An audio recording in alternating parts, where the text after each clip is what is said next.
pangarap ay nagiging kabiguan.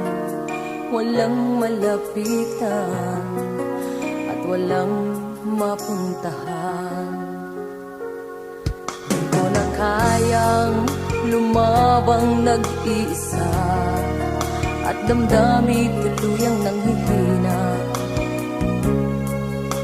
Problema'y di ko na kaya